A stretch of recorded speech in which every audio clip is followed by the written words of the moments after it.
கர்த்தர் உங்களை ஆசீர்வதிப்பார். கர்த்தருடைய வார்த்தைக்கு நேராக கடந்து செல்வோம். 1 பேதுரு 4ஆம் அதிகாரத்தை வாசிக்க கவனிப்போம். அப்போஸ்தலனாகிய பேதுரு எழுதின 1ஆம் நிருபத்தினுடைய 4ஆம் அதிகாரம்.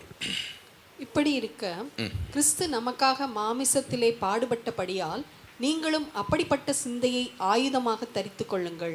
ஏனென்றால் மாமிசத்தில் பாடுபடுகிறவன் இனி மாமிசத்தில் இருக்கும் காலம் வரைக்கும் மனுஷனுடைய இச்சைகளின்படி பிழைக்காமல் தேவனுடைய சித்தத்தின்படியே பிழைக்கத்தக்கதாக பாவங்களை விட்டு ஓய்ந்திருப்பான். சென்ற வாழ்நாள் காலத்திலே நாம் புறஜாதிகளுடைய இஷ்டத்தின்படி நடந்து கொண்டது போதும். அப்பொழுது நாம் காம விகாரத்தையும் துர் இச்சைகளையும் நடப்பித்து மதுபானம் பண்ணி களியாட்டு செய்து வெறி கொண்டு அருவருப்பான விக்கிர ஆராதனையை செய்து வந்தோம். அந்த துன்மார்க்க ஊழையிலே அவர்களோட கூட நீங்களும் விழாமல் இருக்கிறதினாலே அவர்கள் ஆச்சரியப்பட்டு உங்களை தூஷிக்கிறார்கள். உயிரோடு இருக்கிறவர்களுக்கும் மரித்தோர்களுக்கும் நியாய தீர்ப்பு கொடுக்க ஆயத்தமாய் இருக்கிறவருக்கு அவர்கள் கணக்கு ஒப்புவிப்பார்கள். இதற்காக மரித்தோர் ஆனவர்கள் மனுஷர் முன்பாக மாமிசத்திலே ஆக்கினைக்குள்ளாக்கப்பட்டிருந்தும் தேவன் முன்பாக ஆவியிலே பிழைக்கும்படியாக அவர்களுக்கும் சுவிசேஷம் அறிவிக்கப்பட்டது. எல்லாவற்றிற்கும் முடிவு சமீபமாயிற்று. ஆகையால் தெளிந்த புத்தி உள்ளவர்களாயிருந்து ஜபம் பண்ணுவதற்கு ஜாக்கிரதை உள்ளவர்களாயிருங்கள்.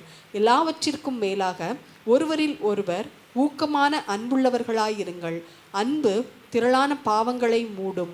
முறுமுறுப்பு இல்லாமல் ஒருவரை ஒருவர் உபசரியுங்கள்.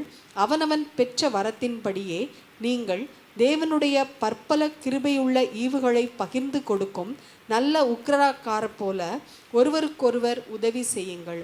ஒருவன் போதித்தால் தேவனுடைய வாக்கியங்களின்படி போதிக்க கடவன். ஒருவன் உதவி செய்தால் தேவன் தந்தருளும் பலத்தின்படி செய்ய கடவன். எல்லாவற்றிலேயும் இயேசு கிறிஸ்து மூலமாய் தேவன் மகிமைப்படும்படியே செய்வீர்களாக. அவருக்கே மகிமையும் வல்லமையும் சதா காலங்களிலும் உண்டாயிருப்பதாக. ஆமேன். பிரியமானவர்களே, உங்களை சோதிக்கும்படி உங்கள் நடுவில் பற்றி எரிகிற அக்கினியை குறித்து ஏதோ புதுமை என்று திகையாமல் கிறிஸ்துவின் மகிமை வெளிப்படும் போது நீங்கள் களி கூர்ந்து மகிழும்படியாக அவருடைய பாடுகளுக்கு நீங்கள் பங்காளிகளானதால் சந்தோஷப்படுங்கள். நீங்கள் கிறிஸ்துவின் நாமத்தின் நிமித்தம் நிந்திக்கப்பட்டால் பாக்கியவான்கள். ஏனென்றால் தேவனுடைய ஆவியாகிய மகிமையுள்ள ஆவியானவர் உங்கள் மேல் தங்கியிருக்கிறார். அவர்களாலே தூஷிக்கப்படுகிறார், உங்களாலே மகிமைப்படுகிறார். ஆதலால் உங்களில் ஒருவனும் கொலை பாதகனாய் ஆவது, திருடனாய் ஆவது, பொல்லாங்கு செய்தவனாய் ஆவது, அந்நிய காரியங்களில் தலையிட்டு கொண்டவனாய் ஆவது, பாடுபடுகிறவனாய் இருக்கக்கூடாது. ஒருவன் கிறிஸ்தவனாய் இருப்பதினால் பாடுபட்டால் வெட்கப்படாமல் இருந்து அதன் நிமித்தம் தேவனை மகிமைப்படுத்த கடவன். நியாய தீர்ப்பு தேவனுடைய வீட்டிலே துவங்கும் காலமாயிருக்கிறது. முந்தி நம்மிடத்திலே அது துவக்கினால் தேவனுடைய சுவிசேஷத்திற்கு கீழ்ப்படியாதவர்களின் முடிவு என்னமாயிருக்கும்? நீதிமானே ரட்சிக்கப்படுவது அரிதானால் பக்தி இல்லாதவனும் பாவியும் எங்கே நிற்பான்?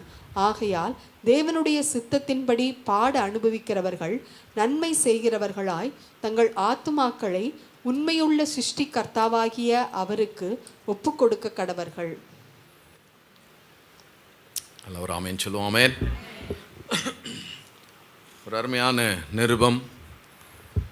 தொடர்ந்து கிறிஸ்துவின் நிமித்தமாக பாடுகளை அனுபவித்து வருகிற திருச்சபையாருக்கு அப்போஸ்தலனாகிய பவுல் பேதுரு எழுதின இந்த முதல் நிருபத்தில் முக்கியமான ஆலோசனைகளை, முக்கியமான உற்சாகப்படுத்துகிற வார்த்தைகளை அவர் சொல்லுகிறதை நாம் பார்க்க முடியும். நான் அடிக்கடி சொல்கிறது போல் ஆண்டவருக்காக பாடுகளை சகிக்கிற உங்களுக்கு இதுக்காக காரு, பங்களா, பெரிய சேலரி, பெரிய அது இதுன்னு வரும்னு சொல்லி அவர்கள் இந்த உலகத்துக்குரிய பலன்கள் மேல் கண்களை வைக்காமல் பரத்துக்குரிய பலன்கள் மேல் கண்களை வைத்தார்கள். ஒரு ஆமென் சொல்கிறீங்களா?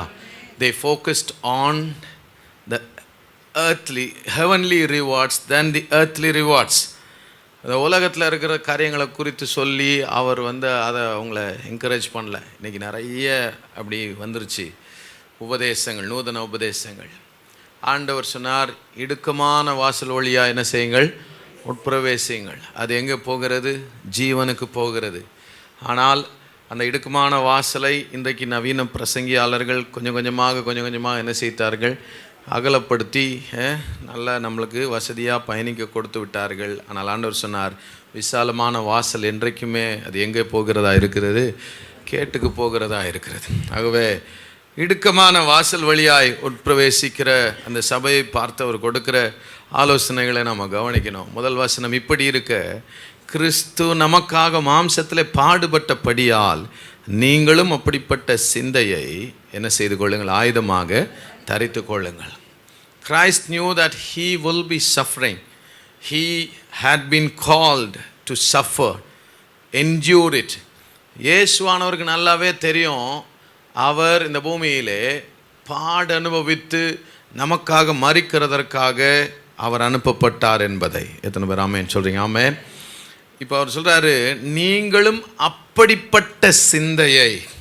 ஒருவன் கிறிஸ்தவனாக இருந்தால் அவனுக்கு பாடுகளும் உபத்திரவங்களும் வைக்கப்பட்டிருக்கிறது என்கிற சிந்தை, அதற்கு நான் கையெழுத்திட்டிருக்கிறேன், I have signed up for it, நான் அதற்காக நியமிக்கப்பட்டிருக்கிறேன் அப்படின்ற சிந்தை, அந்த சிந்தை, அந்த தைரியமுள்ள சிந்தை நமக்கு என்னவாக இருக்குமா, ஆயுதமாக இருக்கிறது. ராமேன் சொல்கிறீங்களா? ஆயுதம்ன்ற வார்த்தை எப்போவுமே எதை சார்ந்தது, போரை சார்ந்தது. So every Christian is at வார். உண்மையாய் தேவனுக்காக நிற்கிற எல்லாருமே ஒரு போர்க்களத்தில் தான் நின்று கொண்டிருக்கிறோம். ஆமேன் சொல்கிறீங்களா? ஆமேன்.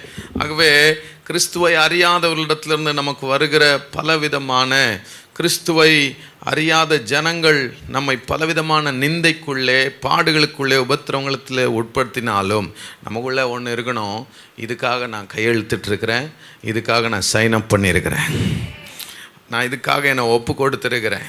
கிறிஸ்து மாம்சத்தில் பாடுபட்டது போல நானும் பாடுபடுவதற்கு என்னை அழைத்திருக்கிறார். ஆகவே சிலுவை சுமக்கும்படி என்னை அழைத்த தேவன், ஆமென், நிச்சயம் எனக்கு அந்த யுத்தத்தில் பங்குண்டு, உபத்திரவத்தில் பங்குண்டு என்கிற சிந்தை தான் நமக்கு ஆயுதம். எத்தனை பேர் ஆமென் சொல்கிறீங்க? அதனால் when it comes, அப்படி வரும்போது தைரியமாக நம்ம சொல்லணும், ஸ்தோத்திரம், நான் எதற்காக பிடிக்கப்பட்டேனோ அது என்னுடைய வாழ்க்கையில் நிறைவேறி கொண்டிருக்கிறது. ஏனென்றால் மாம்சத்தில் பாடுபடுகிறவன், 2ஆம் வசனத்தில் சொல்ல, இனி மாம்சத்தில் இருக்கும் காலம் வரைக்கும் மனுஷருடைய இச்சைகளின்படி பிழைக்காமல் தேவனுடைய சித்தத்தின்படியே பிழைக்கத்தக்கதாக என்னத்தை விட்டு ஓய்ந்திருப்பான். எல்லாரும் சொல்லுங்க, கவனிங்க. சிலரும் கேள்விகள் வருகிறது, ஏன் இந்த பாடு, ஏன் இந்த உபத்திரவம்? நிறைய அதில் நன்மைகள் இருக்குது. அதில் ஒரு நன்மை, ஒரு மனுஷன் தேவனுக்காக பாட அனுபவிக்கும் போது அவன் பாவங்களை விட்டு ஓய்ந்திருப்பான். ஹல்லேலூயா சொல்லுங்களேன். பாவங்களுக்கு அவன் தூரமாக இருப்பான். எத்தனை பேர் ஆமென் சொல்கிறீங்க? சில நேரம் எல்லாமே சரியாக போயிடுச்சுன்னு வச்சிங்களேன், நமக்கும் தேவனுக்குமான இடைவெளி அதிகமாகிடுது. இடைவெளி தேவனுக்கும் நமக்கும் அதிகமாக பாவத்துக்கும் உலகத்துக்குமான இடைவெளி, நமக்கும் பாவத்துக்குமான இடைவெளி குறுகி கொண்டே வந்து நாம் கொஞ்சம் கொஞ்சமாக என்ன ஆயிடுறோம் அப்படின்னா, பாவங்களை நாம் சுமக்க, பாவங்களை நாம் அனுபவிக்க, ரசிக்க ஆரம்பித்து விடுகிறோம். அதனால் சில நேரம் பாடுகள் நம்முடைய வாழ்க்கையில் என்ன செய்யுது அப்படின்னா, பாவங்களை விட்டு ஓய்ந்திருக்க பண்ணுகிறது. எத்தனை பேர் ஆமென் சொல்கிறீங்க? That's one of the reasons Peter found it. சொல்கிறாரு, அவன் பாவங்களை விட்டு ஓய்ந்திருப்பான். பாடுகள் தான் ஒரு மனுஷனை பாவங்களுக்கு இருந்து என்ன செய்து தூரப்படுத்துது. எல்லாம் நல்லா போயிட்டு இருந்துச்சுன்னா சில நேரம் நமக்கு ஆண்டவரே தேவையில்லாமல் போயிடுறாரு இல்லையா? அப்போது ஆண்டவர் தேவையில்லாமல் போயிட போது ஆண்டவரை தேடுறது குறையும் போது உலகத்தின் பாவங்கள் எளிதாய் நம்ம என்ன செய்கிறது, ஆட்கொண்டு விடுகிறது. That's why we need sometimes these kind of sufferings on our lives. நம்முடைய வாழ்க்கையில் அப்படிப்பட்ட பாடுகள் தேவையானதாய் தான் இருக்கிறது. சாது சுந்தர் சிங் என்கிற ஒரு நல்ல தேவ மனிதர், அவர் திபெத் பகுதியில் இருக்கிற அநேக ஜனங்களுக்கு போய் ஊழியம் செய்வார். இமயமலையினுடைய அடிவாரத்தில் இருக்கிறபடினாலே அந்த இமயமலையில் அந்த பனி அதிகமாக இருக்கும். சில நேரங்களில் அந்த பனி புயல் வீச ஆரம்பிச்சிடும், ரொம்ப குளிராக இருக்கும். ஸோ அவர் போக வேண்டிய ஒரு கிராமத்துக்கு சாயந்தரம் போகிறதுக்காக அவரோடு கூட இன்னொரு நண்பரில் அந்த கிராமவாசி இன்னொருத்தர் பயணிச்சுட்டு இருக்கிறாரு. 2 பேரும் போகும்போது அந்த குளிர் தாங்காமல் ஒரு மனுஷன் உயிருக்கு போராடிட்டு இருக்கிறத பார்க்குறாங்க. பார்க்கும்போது சாது சுந்தர் சிங் சொல்கிறாரு, இந்த மனுஷனுக்கு நம்ம உதவி செய்யலாம், எப்படியாவது அவனை கொண்டு போய் கிராமத்தில் வச்சு காப்பாற்றிடலான்னு சொல்லும்போது அந்த மனுஷன் சொல்கிறான், இப்போ நாமளே இந்த குறிப்பிட்ட டைமுக்குள்ளே ஊருக்குள்ளே போகலன்னா செத்துருவோம். இவனை வேற தூக்கிட்டு போனால் நம்ம கட்டாயமாக பிழைக்க முடியாது, நம்ம உயிர் முக்கியம்ன்ட்டு அவனை விட்டு விட்டு போக சொல்லுகிறான். ஆனால் சாது சுந்தர் என்ன செய்கிறாரு, அந்த மனுஷன் வேகமாக போயிடறான். இவர் என்ன பண்ணுறாரு, அந்த மனுஷனை தோளில் மேலே தூக்கிக்கிட்டு அவர் தொடர்ந்து நடக்க ஆரம்பிக்கிறார். அதுக்கப்புறம் கொஞ்சம் ஊருக்கு போகிறதுக்கு முன்னாடி பார்த்தா எந்த மனுஷன் வேணான்னு சொல்லிட்டு போனான்ல அந்த மனுஷன் பனியில் செத்து விழுந்து கிடக்கிறான். ஆனால் இவங்க 2 பேரும் உயிரோடு போய் அந்த கிராமத்தை அடைகிறார்கள். ராமேன்னு சொல்கிறீங்களா? அது காரணம் என்னென்னா, இவரை சுமந்து வந்ததுனால 2 பாடியில் உண்டான அந்த அனல் இல்லை, அந்த ஃபயர் இல்லை, அந்த சூடு, அது 2 பேரையுமே காப்பாற்றிருக்கிறது. அதனால் சில நேரம் சில பாரங்கள் நமக்கு தேவையாக இருக்கிறது, சில பாடுகள் நமக்கு அவசியமாக இருக்கிறது. அதுதான் நம்முடைய அக்கினியை, நம்முடைய அந்த ஃபயரை குறைச்சிடாமல் நம்மளை கொண்டு போகுது. எத்தனை பேர் ஆமேன்னு சொல்கிறீங்க? கர்த்தருக்கு ஸ்தோத்திரம். அதனால் சில பாடுகள் நமக்கு அவசியம். சபை ஆரம்ப காலகட்டத்தில் அநேக பொருளாதார தேவைகளில் போன நாட்கள் உண்டு. ஒரு நிறைவை அடைகிற சமயங்கள் வந்தபோது நம்ம இன்றைக்கி ஓரளவுக்கு சமாளிச்சிடலாண்டா அப்படின்ட்டு ஒரு நிறைவின் நாட்கள் வந்தபோது ஆண்டவர் என்ன செய்கிறார் அப்படின்னா, சும்மா இருக்க மாட்டேங்கிறாரு, வேறு ஒரு தரிசனத்தை கொடுத்து. ஆமேன்னு சொல்கிறீங்களா? இல்லைப்பா, இதுக்கு மேலே நிறைவு அடைஞ்சிட்டோன்னு சந்தோஷப்படாத, இன்னும் அறியாத ஜனங்கள் இருக்கிறாங்க, அங்கே போய் ஒன்றை செய் அப்படின்னு ஆண்டவர் ஒரு தரிசனத்தை நமக்கு கொடுக்குறார். நாம் எதிர்பாராத ஒன்று அது நம்முடைய வழியில் வருது. அப்போது அதற்கான தேவைகள் மறுபடியும் வரும்போது சில நேரம் ஆண்டவரே திரும்பி சுற்றி எங்கே வந்தாச்சு, ஆமாம் மறுபடியும் வந்த மாதிரி இருக்குது. அப்பப்போ நீங்கள் இந்த 0 பட்டன் அழுத்தி விட்றீங்க, திரும்ப 0க்கு வந்துடுறோம். சோத்திரம். see, when you complete certain level, you know, it's like God raising the bar. நீங்கள் ஒரு உயரம் தாண்டுதல் ஒரு போட்டி எடுத்துட்டிங்கன்னா ஒரு லெவல் முடிச்சிட்டா அதுக்கப்புறம் என்ன செய்கிறாங்க அப்படின்னா, அந்த பாரை ரைஸ் பண்ணுறாங்க, அங்கேருந்து இன்னொரு ஹைட்டில் வைக்கிறாங்க, வா அடுத்த லெவல் கெட்டி தாண்டு. அப்புறம் அதை முடிச்சிட்டோன்னு சந்தோஷப்பட்டா, இல்லை உன்னால் இன்னொரு உயரமும் என்ன செய்ய முடியும், தாண்ட முடியும்னு தேவன் பாரை ரைஸ் பண்ணுறாரு. கர்த்தருக்கு ஸ்தோத்திரம். அப்பொழுது தான் நாம் சொல்ல முடியும், உம்மாலே நான் ஒரு சேனைக்குள்ளே பாய்வேன், உம்மாலே நான் ஒரு மதிலையும் தாண்டுவேன். ஆமேன்னு சொல்கிறீங்களா? சேனைக்குள்ளே பாயிற பலன் வர்ற வரைக்கும், மதிலை தாண்டுகிற பலன் வர்ற வரைக்கும் ஆண்டவர் பாரை ரைஸ் பண்ணிகிட்டே தான் போவார். அப்போ தான் யூ கீப் டிபெண்டிங் ஆன் தேவனை என்ன செய்ய வேண்டியதாக இருக்குது, தொடர்ந்து சார்ந்து கொள்ள வேண்டியதாக இருக்குது. ஒரு ஒரு ஹார்ட்வேர்ஸ் கொடுக்க வேண்டிய ஒரு குறிப்பிட்ட தொகை வந்து அது ஒரு பெரிய ஒரு போராட்டமாக போயிடுச்சு. ஸ்தோத்திரம். 2 வாட்டி ஆள் அனுப்பிச்சிட்டான் அவன். மிஷினரிஸ் போகிறாங்க, அவங்களுக்கு கொஞ்சம் கொடுத்துக்கணும்னு சொல்லிட்டு எல்லாத்தையும் எடுத்து அதில் கை வைக்கக்கூடாது அப்படின்ட்டு அந்த கொஞ்சம் பணம் சேர்த்து வச்சதெல்லாம் மிஷன்ஸுக்கு ஒரு 85,000 கொடுத்து விட, இல்லை அவங்களுக்கு தேவையான சில விஷயங்களை சந்திக்கிறதுக்கு கொஞ்சம் வச்சுருந்தா, அப்படியே ஒரு சோதனை, அந்த ஒரு சூழ்நிலை. அப்போது போன சனிக்கிழமை ராத்திரி நான் அந்த ஒரு பணத்துக்காக நான் ஆண்டவருடைய சமூகத்தில் நான் போராடின போராட்டம் எனக்கு தான் தெரியும். ஆனால் பாருங்கள், கர்த்தருக்கு ஸ்தோத்திரம், ஆஃபரிங்கை பார்த்தா ரொம்ப கம்மியாக வந்துருந்துச்சு. ஸ்தோத்திரம். அப்போ இதை வச்சு ஒன்றும் அவனை செட்டில் பண்ண முடியாதுன்னு நினச்ச அந்த நேரத்தில் கடைசி நிமிஷத்துலேயும் கர்த்தர் ஒரு 20,000 ரூபா கொடுக்க அவர் உண்மையில் இருந்தார். that encouraged me a lot. அப்போது ஒன்றை புரிந்து கொண்டேன், as long as you know I completely depend on, எவ்வளோ தூரம் அவரை நான் மொத்தமாக சார்ந்திருக்கணும் அவ்வளோ தூரத்துக்கு அவர் உண்மையில் அவராகவே இருக்கிறார். நான் சார்ந்து கொள்வதற்கு ஏற்ற விதத்திலே தேவன் எனக்கு சவால்களையும் ஏற்படுத்தி கொண்டே வைத்து கொண்டிருக்கிறார். எத்தனை பேர் ஆமென் சொல்கிறீங்க? ஆமென். That's why many churches they just stop with what they have. ரொம்ப போராட மனமில்லாதனால நிறைய போதகர்கள், நிறைய சபைகள் என்ன செய்துடுறாங்க அப்படின்னா, ஒரு லெவலுக்கு மேலே போதும் அப்படின்னு நின்றுடுறாங்க. we can't judge them, we are not here to judge them. அவர்களை குற்றப்படுத்தவோ நியாயம் தீர்க்கவோ இல்லை. ஆனால் சில நேரம் ஆண்டவர் நம்பி சில பொறுப்புகளை நமக்கு அதிகமாய் கொடுக்கிறார். அந்த பாரங்கள், அந்த பாடுகள் தான் தேவனோடு கூட நாம் இணைந்திருக்கிறதற்கு, சேர்ந்திருக்கிறதற்கு நமக்கு உதவி செய்கிறது. அதுதான் நாம் பாவங்களை விட்டு ஓய்ந்திருக்கிறதற்கும் விலகி இருக்கிறதற்குமான ஒரு வழியாக இருக்கிறது. நம்புகிறவர்கள் ஆமென் சொல்ல கேட்கிறேன். ஆமென். Praise God. 3ஆம் 4ஆம் வசனத்தில் அவர்கள், உலகத்தில் இருக்கிறவர்கள் ஏன் நம்மை தூஷிக்கிறார்கள், ஏன் நம்மை அவர்கள் வெறுக்கிறார்கள், அவர்கள் நம்மை ஒதுக்குகிறார்கள், அல்லாவிட்டால் அவர்கள் சில நேரங்களில் நமக்கு ஏற்றவர்களாக இருக்கிறதில்ல. அதுக்கு ஒரு காரணத்தை அவர் எழுதுகிறார். சென்ற வாழ்நாட்காலத்திலே நாம் புறஜாதிகளுடைய இஷ்டத்தின்படி நடந்து கொண்டது போதும், அப்பொழுது நாம் காமவிகாரத்தையும் துர்இச்சைகளையும் நடப்பித்து மதுபானம் பண்ணி களியாட்டு செய்து வெறிகொண்டு அருவருப்பான விக்கிரக ஆராதனை என்ன செய்து வந்தோம். அந்த துன்மார்க்க உலையிலே அவர்களோட கூட நீங்கள் விழாமல் இருக்கிறதுனாலே அவர்கள் ஆச்சரியப்பட்டு உங்களை என்ன செய்கிறார்கள்? தூஷிக்கிறார்கள். ஆமென் சொல்றீங்களா?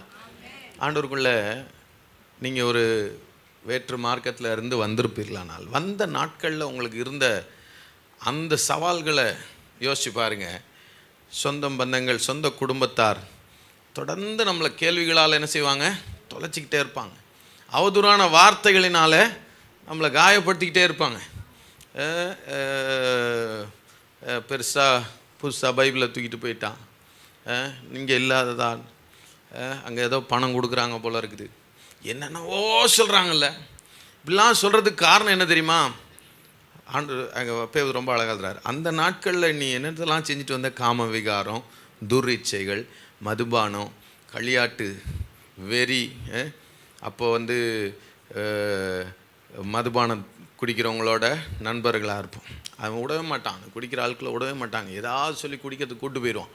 அந்த குடியிலேருந்து வர்ற ஆட்கள் அந்த படுற பாடு அது பெரிய பாடாக இருக்கும். களியாட்டு, முந்திலாம் சினிமா தேட்டருக்கு கூப்பிட்டா வந்தான், இப்போ பார்த்தா எங்கே தான் உட்காந்துருக்குறான்? சர்ச்சிலேயே உட்காந்துட்டு கிடக்கிறான். வெறி கொண்டு ஏதாவது பிரச்சனைன்னா நமக்கு நிற்பான். இப்போ சோத்திரம் ஆண்டவர் பார்த்துக்குவார்னு உட்காந்துருக்குறான். இதெல்லாம் செஞ்சு அந்த துன்மார்க்க உலையிலே அவர்களோட கூட நீங்கள் இப்போ என்ன செய்யாமல் இருக்கிறீங்க? விழாமல் இருக்கிறதுனால அவர்கள் ஆச்சரியப்பட்டு உங்களை என்ன செய்கிறார்கள்? தூஷிக்கிறார்கள். எத்தனை பேருக்கு ஆமேன்னு சொல்கிறீங்க? அவனுக்கு அதை பொறுக்க முடியல. இவ்வளோ நாள் எல்லாத்தையும் நம்ம கூட செஞ்சான், இப்போ முடியாதுங்கிறானே அப்படின்றதுனால எப்படியாவது நம்மை மனமுடிவடை பண்ணுவதற்காக என்ன செய்கிறாங்க? நிறைய தூஷிக்கிறார்கள். நிறைய குடும்பங்கள் புதிதாக நீங்கள் ஆண்டவருக்குள்ளே வந்துட்டுருக்கிறீங்க. கர்த்தருக்கு ஸ்தோத்திரம். இந்த ஆண்டவரை தவிர உங்களுக்கு நன்மை செய்யத்தக்க வேறு யாரும் இல்லை. உங்களுக்கு ஒரு நன்மை வர்றதை பிசாசு நல்லா தெரிஞ்சுக்குவான். ஏதோ ஒன்றை நீங்கள் நிச்சயமாக ஒரு நித்திய நன்மையை, ஒரு மாறாத நன்மையை நீங்கள் பெற்றுக்கொள்ள காத்திருக்கிறீர்கள். அந்த நன்மை உங்கள் வாழ்க்கையில் வராதபடி பிசாசு தடை செய்வதற்காக அவன் பயன்படுத்துகிற சில மனிதர்கள் உண்டு. அந்த மனிதர்கள் உங்களை என்ன செய்வாங்க? தூஷிப்பார்கள், உங்களை கலங்க பண்ணுவார்கள். நீ வேறு ஜாதிக்கு போயிட்ட, வேறு மதத்துக்கு போயிட்ட. இந்த மதத்தில், இந்த மார்க்கத்தில் மதமும் இல்லை, ஜாதியும் இல்லை. ஆமேன்னு சொல்கிறீங்களா? இது நம்மை நன்றாய் கடவுளிடத்தில் நடத்துகிற ஒரு மார்க்கம். இது உங்களை கடவுள்கிட்ட கொண்டு போய் சேர்க்கிற நல்ல ஒரு மார்க்கம். இந்த மார்க்கத்திலே உயர்ந்தவர் தாழ்ந்தவர் என்கிற சாதி வேறுபாடே கிடையாது. ஹல்லேலூயா, கர்த்தருக்கு ஸ்தோத்திரம். ஆண்டவர் உங்களை சொந்த பிள்ளைகளாக பார்க்கிறார். கர்த்தருக்கு ஸ்தோத்திரம். அதனால் don't worry about their words. அவர்கள் வார்த்தைகளை நீங்கள் மனதிலே கொள்ள வேண்டாம். ஆண்டவர் நிச்சயம் உங்களுக்கு நன்மை செய்வாரா. ஒருவேளை அவர்களோட கூட நீங்கள் அதையெல்லாம் செய்யலைன்றதுனால அவர்கள் எவ்வளோ தூஷிக்கலாம், மற்றவர்களிடத்தில் உங்களை குறை சொல்லலாம். கவலைப்படாதீர்கள். அங்கே 5ஆம் வசனத்தில் 6ஆம் வசனத்தில் அதற்கான ஒரு காரியத்தை, ஒரு என்கரேஜ்மெண்ட் அவங்களுக்கு கொடுக்குறாரு. உயிரோடு இருக்கிறவர்களுக்கும் மரித்தோர்களுக்கும் நியாய தீர்ப்பு கொடுக்க ஆயத்தமாக இருக்கிறவருக்கு அவர்கள் கணக்கு ஒப்புவிக்கிறார்கள். ஆமேன்னு சொல்கிறீங்களா? ஒரு நாள் அவர்கள் நியாய தீர்ப்பிலே கணக்கு ஒப்புவித்தாக வேண்டும். நீங்கள் அதனாலே சோர்ந்து போகாதீர்கள். இதற்காக மரித்தோரானவர்கள் மனுஷர் முன்பாக மாம்சத்திலே ஆக்கினைக்குள்ளாக்கப்பட்டிருந்தும், அதாவது அவங்க சபையிலிருந்து அதற்கு விசுவாசத்தை ஏற்றுக்கொண்டு மரித்தாங்கல்ல, அவங்க மனுஷர் முன்பாக மாம்ச விதமான மரணத்தை சந்தித்திருந்தாலும் ஒரு நாள் தேவன் முன்பாக ஆவியிலே அவர்கள் பிழைத்து நிற்பார்கள். அதனால் அந்த சுவிசேஷம் என்ன பண்ணப்பட்டது? அறிவிக்கப்பட்டது. என்கரேஜ்மெண்ட்டை கொடுக்குறார். உங்களுக்கும் அதே தான். நீங்கள் இந்த பூமியில் மாம்சத்தில் பாடுபடுவீர்களானால் தேவனுக்கு முன்பாக ஆவியிலே பிழைத்து நிற்கும்படி, நித்தியமாக வாழும்படி உங்களுக்கு என்ன கொடுக்கப்பட்டிருக்கிறது? சுவிசேஷம் கொடுக்கப்பட்டிருக்கிறது. எத்தனை பேர் ஆமேன்னு சொல்கிறீங்க? ஆமே. இந்த சுவிசேஷத்துக்காக மேன்மை பாராட்டுங்கள். இந்த சுவிசேஷம் உங்களுக்கு நித்திய வாழ்க்கையை கொடுக்க இருக்கிறது. 7ஆம் வசனம், அப்புறம் வருகையை குறித்து சொல்கிறார், எல்லாவற்றிற்கும் முடிவெனாயிற்று, சமீபமாயிற்று. ஆகையால் தெளிந்த புத்தியுள்ளவர்களாக இருந்து ஜெபம் பண்ணுவதற்கு ஜாக்கிரதை உள்ளவர்களாய் இருங்கள். கைகளை வைத்து ஆமேன்னு சொல்கிறீங்களா? கவனிங்க, 2000 வருஷத்துக்கு முன்னாடியே எவ்வளவு தெளிவாக அவர் சொல்கிறாரு, எல்லாவற்றுக்கும் என்ன சமயமாயிற்று, முடிவு சமயமாயிற்று. அன்னைக்கு இருந்த சூழ்நிலை எப்படின்னு எனக்கு தெரில, ஆனால் இன்னைக்கு எல்லா விஞ்ஞான வளர்ச்சியும் ஒரு முடிவுக்கு நேராக நாம் போய்கொண்டிருக்கிறோம் என்பதை திரும்ப திரும்ப சொல்லிக்கொண்டே இருக்கிறது. எத்தனை பேர் ஆமேன்னு சொல்கிறீங்க? ஆண்டவர் சொன்னார், அவருடைய ராஜ்யத்தினுடைய சுவிசேஷம் பூமி எங்கும் பிரசங்கிக்கப்படும், அப்பொழுது என்ன வரும், முடிவு வரும். பாருங்கள், இன்றைக்கி மனிதர்கள் போக முடியாதது கூட டெக்னாலஜி போயிடுச்சு, செல்ஃபோன்ஸ் போயிடுச்சு. அதனால் சுவிசேஷம் செல்ல முடியாத இடங்கள் இல்லை என்கிற ஒரு நிலைமை மிக சமீபத்தில் வந்துடும். எல்லா இடங்களுக்கும் சுவிசேஷம் போன உடனே தேவனுடைய வருகை இருக்கிறது. நாம் கடைசி நிமிடத்தில் நின்று கொண்டிருக்கிறோம் என்பதை விட கடைசி நொடிகளிலே நின்று கொண்டிருக்கிறோம். we are at the seconds. அதனால் தேவனுடைய வருகை மிக சமீபமாக இருக்கிறது, முடிவு மிக சமீபமாக இருக்கிறது. சில விஷயங்கள்லாம் ஆச்சரியமாக இருக்குது. வாட்ஸ்அப்பில் உட்காந்து நீங்கள் என்ன கேட்குறீங்களோ அதுக்கு வாட்ஸ்அப்லேருந்து பதில் வருது. AI, artificial intelligence. அப்புறம் இன்னும் 1 year கழிச்சு ஓஏன்னு ஒன்று வரப்போகுது. ஸோ சும்மா அப்படி தட்டி நான் சில வசனங்களுக்கெல்லாம் கமெண்ட்ரின்னு இருக்குது. அந்த கமெண்ட்ரி 1 Peter 4:6 கமெண்ட்ரி அப்படின்னா சக் சக் சக் சக்னு அதை பற்றி என்ன ஸ்காலர்ஸ் என்ன சொல்கிறாங்க, அதை பற்றி வேத விற்பனர்கள் வேத வல்லுநர்கள் என்ன சொல்கிறாங்க அப்படின்றது ஒரு 4 புள்ளி அப்படியே மறைஞ்சி போகிறதுக்குள்ளே ஒரு ஃபியூ செகண்ட்ஸில் எல்லாமே வந்துடும். வாட்ஸ்அப்பில் அப்படி ஒரு ஃபெசிலிட்டி கொண்டு வந்திருக்கான். சும்மா ஹோப் சர்ச் வலசர்வாக்கம்னு போட்டால் அதை பற்றி ஒரு 4 வார்த்தை நம்ம வெப்சைட்டில் போட்டிருக்கிறது அப்படி டக் டக்குன்னு வந்துடுது. So all these things are at hand. எவ்வளவு தூரம் வளர்ச்சி ஒரு முடிவுக்கு நேராக நம்ம என்ன செய்கிறது, கொண்டு போகிறது. So we are at hand. நம்ம ரொம்ப பக்கத்தில் இருக்கிறோம். இந்த முடிவு நாட்களிலே நிலைத்திருந்து நாம் தேவனுடைய வருகையில் பிரவேசிக்க வேண்டுமானால் அவர் சொல்கிறாரு, எதுக்கு ஜாக்கிரதை உள்ளவர்களாக இருங்கள். சத்தமாக எல்லாருமே சொல்லுங்கள், எதுக்கு? ஜெபம் பண்ணுவதற்கு ஜாக்கிரதை உள்ளவர்களாக இருங்கள். ராமேன் சொல்கிறீங்களா? எதுதான் நம்மளை அந்த வருகை நாளில் கொண்டு போய் அவருடைய சமூகத்தில் நிற்க வைக்கிறதுக்கு ஆயத்தமாக்கும்? ஜெபம் தான்.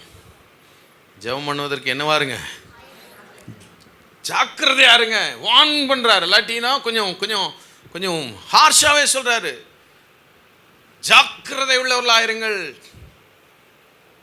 இன்னொரு வேர்ஷன் NLTன்ற இங்கிலீஷ் வேர்ஷனில் ஐ திங்க் என்னோடய ஃபோனில் நான் ஸ்டேட்டஸில் வச்சுருந்தேன்.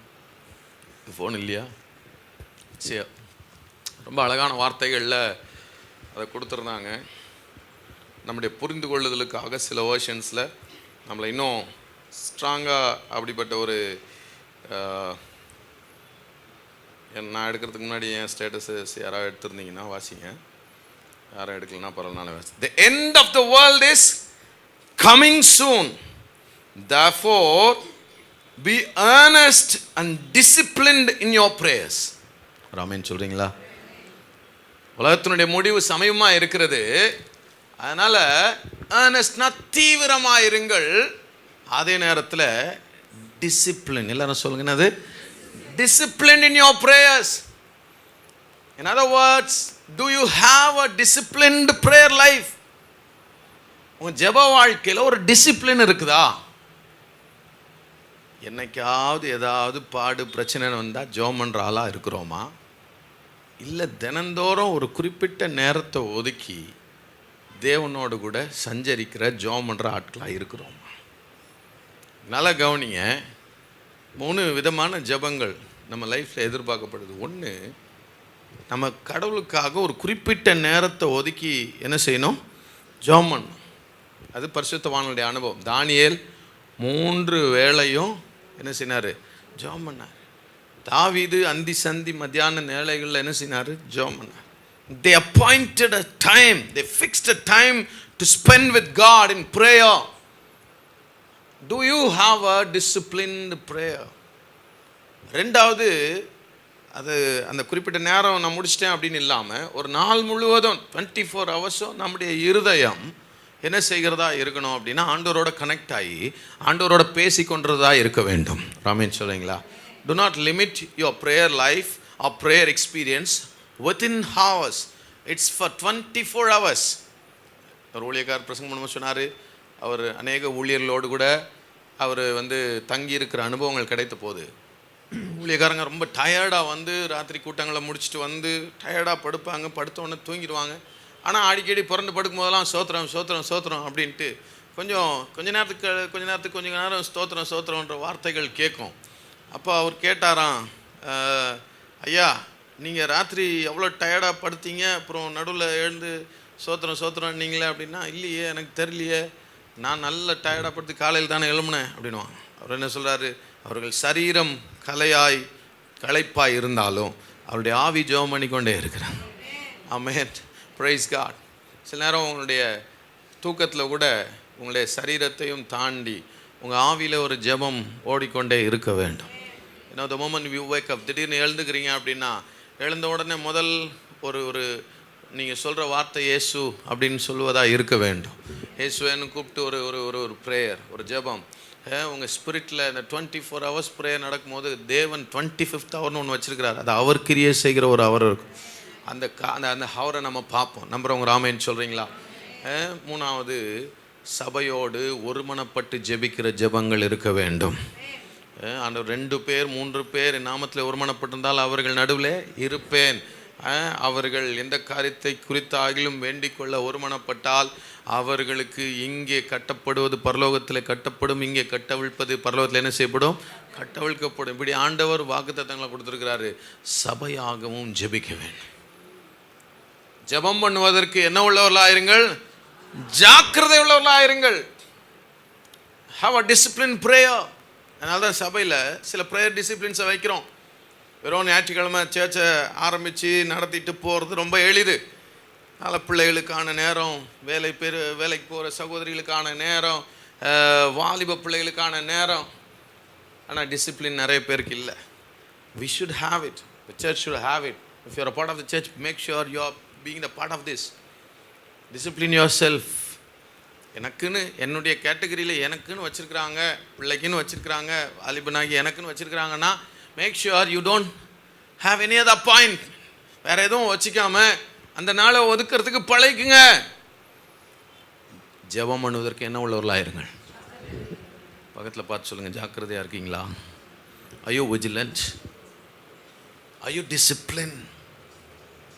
இந்த 21 நாள் ஜெபத்துக்கும் ஆண்டவர்கிட்ட வசனம் கேட்டபோது ஆண்டவர் இந்த வசனத்தை ஞாபகப்படுத்தினார். கவனிங்க, எல்லாவற்றிற்கும் முடிவு சமீபமாயிற்று, ஆகையால் தெளிந்த புத்தியுள்ளா இருந்துக்கு என்ன பண்ணுங்க? ஜெபம் பண்ணுவதற்கு ஜாக்கிரதை உள்ளவர்களாயிருங்க. தனி ஜெபம், உங்கள் தனியாக ஆண்டவரோட கூட நீங்கள் டைம் ஸ்பெண்ட் பண்ணணும். ரெண்டாவது குடும்ப ஜெபம் அப்படியே ஓடிடும். ஐயா பிஸியாக இருக்கிறாருன்னா அம்மாமார்கள் தயவுசெய்து சும்மா இருக்காதீங்க. அப்படியே பிள்ளைகள் அது படிக்குது, அது இது பண்ணுது, அதை பண்ணிட்டு விட்டுறாதீங்க. அந்த நேரத்துக்கு அம்மாமார்கள் கூப்பிட்டு வைங்க. அவர் வரத்துக்கு லேட்டாகுதா, அம்மாமார்கள் கூப்பிட்டு வச்சு ஜெபத்தை நடத்துங்க. ஐயா இருக்கும்போது ஜெபங்களில் உட்கார சொல்லுங்கள். அவர் இருந்து அப்போ கணவன்மார்கள் கொஞ்சம் ஜெபத்தை நீங்கள் இருக்கிற நேரம் என்ன செய்யுங்க? தலைவர்கள், குடும்ப தலைவர்கள் நீங்கள் ஆர்கனைஸ் பண்ணுங்கள். கூப்பிட்டு வச்சு ஒரு 20 நிமிஷமாவது தேவ சமூகத்தில் ஜெபம் பண்ணுவதற்கு தெளிவுள்ளவர்களாயிருங்கள், ஜாக்கிரதை உள்ளவர்களாயிருங்கள். சபை ஜெபங்கள் ரொம்ப முக்கியம். ஏதோ ஒரு கூட்டம் ஜெபம் பண்ணுது வேலை வெட்டி இல்லாமல் அப்படின்ட்டு நாம் ரொம்ப பிஸின்ட்டு உங்களை நீங்கள் பிஸியாக்கி வச்சுட்டு இருந்தீங்கன்னா I'm sorry, you will definitely see you will never grow up in your spirit. சபையோடு சேர்ந்து ஜெபம் பண்ண வரலன்னா உங்கள் ஆவியில் நீங்கள் வளர்கிறது ரொம்ப கஷ்டம். இதுக்கு தான் ஜெபங்கள் தேவை. கொஞ்சம் நேரங்களை ஒதுக்குங்க. இந்த 21 நாள் ஜெபத்தில் வழக்கம் போல் அதே கூட்டம் வர்றது அல்ல, ஏதாவது வழக்கம் போல் காரணங்கள் சொல்கிறது அல்ல. நல்லா புரிந்து கொள்ளுங்கள். ஜெபம் பண்ணுவதற்கு என்ன உள்ளவர்களாயிருங்கள், ஜாக்கிரதை இருக்கணும். நேரத்தை குறியுங்க. அடுத்த வாரம் உங்களுக்கு நேரம் அந்த ஃபார்ம்ஸை கொடுக்கும்போது ஒரு நேரத்தை தீர்மானம் பண்ணி ஜெபம் பண்ணி, ஆண்டவர் இந்த நாட்களில் நான் சபையோடு இருக்கணும். ஒரு வாரத்துக்கு ஒரு 3 வாரம் தான், ஒரு வாரத்துக்கு 2 நாள் இல்லை 3 நாள் எப்படியாவது நான் சபையில் போய் விழுந்துடணும். காலையில் எப்படியும் 5 to 7 யாருக்கும் பெருசாக ஷிஃப்டெல்லாம் இருக்க போகிறதில்ல. கொஞ்சம் காலையில் ஒரு 5:30க்கு வந்து ஒரு 7 மணிக்கு ஜெபம் பண்ணிவிட்டு ஒரு 1.5 மணி நேரம் சபைக்காக நீங்கள் நின்று ஆகணும். ராமேன்னு சொல்கிறீங்களா? சரி, நான் அடிக்கடி சொல்கிறேன், மறந்துடாதீங்க. Every individual has his own battle or her own battle which to be fought in individual prayer. ஒவ்வொரு தனி மனிதனுக்கும் ஒரு யுத்தம் இருக்கிறது, அதை தனி ஜெபத்தில் தான் செய்து ஜெயிக்க வேண்டும். Every family has its own battles which to be fought in family prayer. ஒவ்வொரு குடும்பத்திற்கும் ஒரு யுத்தம் இருக்கிறது, அந்த யுத்தத்தை குடும்ப ஜெபத்தில் தான் நாம் செய்தாக வேண்டும். Every church has her own battles which to be fought in the church corporate prayer. ஒவ்வொரு சபைக்கும் ஒரு யுத்தம் இருக்கிறது, அந்த யுத்தத்தை சபையாக சேர்ந்து வந்து தான் நாம் ஜெபிக்க வேண்டும். ராமேன் சொல்கிறீங்களா? சேருக்கும் கல்லுக்கும் மண்ணுக்கும் நாட் ஃபார் தெம். சர்ச்சுக்கு வந்து அதுக்கு ஜெபம் நடத்துறதில்ல, விசுவாசிகள் வந்து ஜெபிக்கிறது. ராமேன் சொல்கிறீங்களா? ஏதோ ஒரு சர்ச்சில் ஒரு ப்ரேயர் அனௌன்ஸ் பண்ணிட்டு 21 நாள் 4 பேரை வச்சு சேருக்கும் மண்ணுக்கும் கல்லுக்கும். ஆமென் சொல்கிறீங்களா? Please to be here, please be here with your family. வாலிப பிள்ளைகளை உற்சாகப்படுத்தி கூட்டிகிட்டு வாங்க. இப்போ என்ன வாலிப பிள்ளைகளுக்கு நீங்கள் எல்லாம் ரொம்ப அப்படியே சொகுசு இடம் கொடுத்துட்ருக்கிறீங்க. Make sure if they are not going to be the part of the prayers in the church, they will never grow. ஜெபத்துக்கு கூட்டு வர்றது கிடையாது, ஜெபத்துக்கு அனுப்பி வைக்கிறது கிடையாது. பெற்றோர்கள் கவனம் உள்ளவர்களாக இருங்க. சபையினுடைய வாலிபர்கள் ஜெபத்தில் ரொம்ப பின்தங்கி இருக்கிறாங்க. நீங்கள் கேர் எடுக்கலைன்னா, நீங்கள் முயற்சி எடுக்கலைன்னா, I can't help them. I will definitely tell you. அவங்க வரணும், ஜெபத்துக்கு வரணும். Please send them. 21 நாள் ஜெபத்துக்கு அவங்கள பாயிண்ட் பண்ணி அவங்க என்னைக்கு குறிச்சிருக்கிறாங்க, சென்ட் தெம், அனுப்பி விடுங்க. வா, நான் இல்லை கூட்டிகிட்டு வாங்க, வா போகலாம், வா உட்கார். அவனுக்காக வந்து உட்கார், அவனை வந்து உட்காரட்டும். வாலிப பிள்ளைகள் இந்த +2 முடித்தவொடனே கொஞ்சம் கொம்பு அப்படியே முளைச்சிருது. இப்படி கொம்பு முளைச்சிருந்தாங்கெல்லாம் அப்படின்னு கிட்ஸ் ப்ரேயருக்கு வந்த பிள்ளைகள்லாம் யூத் ப்ரேயருக்கு கூட்டாக வரமாட்டேங்க. ஃபாஸ்டிங் ப்ரேயர்லாம் கணக்குலேயே வைக்க மாட்டேங்குது. இது எவனுக்கும் நடத்துது. I want all of them to be here. ஜெபம் பண்ணுவதற்கு ஜாக்கிரதை உள்ளவர்களாயிருங்க. He was not compromising. Peter, who walked with Jesus for 3.5 years, 3 வருஷம் இயேசுவோடு கூட நெருக்கமாக இருந்தவர் சமரசம் செய்து கொள்ளவே இல்லை. He was talking very seriously. In other words, in other translation it is said, be sincere in your prayers, be serious in your prayers. ஜெபத்தில் என்னவா இருங்க? சீரியஸாக இருங்க, விளையாடாதீங்கன்னு அர்த்தம். Don't play in the matters of prayer. அதுதான் தேவனுடைய வருகைக்கு நம்மை ஆயத்தம் பண்ணி அவருடைய வருகையில் நாம் வெட்கப்பட்டு போகாதபடி நம்மை நிறுத்தும். முடிவு சமீபமாயிற்று. அல்லேலூயா சொல்கிறீங்களா? And then on அவர் சொல்கிறாரு, அவருடைய வருகையில் காணப்படுவதற்கு 8ஆம் வசனம், எல்லாவற்றிற்கும் மேலாக ஒருவரில் ஒருவர் என்ன செய்யுங்கள், ஊக்கமான அன்புள்ளவர்களாயிருங்கள். அன்பு திரளான பாவங்களை மூடும். பாருங்கள், தான் தேவனிடத்தில் அன்பு கூறுகிறேன் என்று சொல்லியும் ஒருவன் சகோதரனை பகைக்கிறவனாயிருந்தால் அவன் பொய்யன் என்று எழுதப்பட்டிருக்கிறான். ஆமென் சொல்கிறீங்களா? நம்முடைய இருதயத்தில் யார் மேலும் கசப்பு இருக்கக்கூடாது. எந்த மனிதனையும் நாம் பார்த்து, எந்த மனுஷனையும் நாம் பார்த்து முகம் திருப்பி கொண்டு போகிறதற்கோ, அவர்களை பார்த்து வாழ்த்துதல் சொல்ல முடியாத அளவிற்கோ நாம், மிக குறிப்பாக சபையிலே அப்படிப்பட்ட அனுபவம் இருக்குமானால், I'm so serious in it. I'm also sorry to say this. You don't have the love for God and love of God. தேவனுடைய அன்புள்ளவர்களாய் தேவனை நேசித்து அந்த அன்பினாலே வருகிற சகோதர அன்பினாலே நீங்கள் நிறைந்திருக்கவில்லை. I know it is hard when you think of all their treacheries, when you think of all their hurts. அவர்கள் உங்களுக்கு கொடுத்த காயங்கள், அவர்கள் உங்களுக்கு செய்த துரோகங்களை நினைக்கும் போது அது உங்களுக்கு வலியாக இருக்கும், அது கண்ணீராக இருக்கும். ஆனால் வேதம் மிகவும் அன்பு திரளான பாவங்களை என்ன செய்யும்? மூடும்.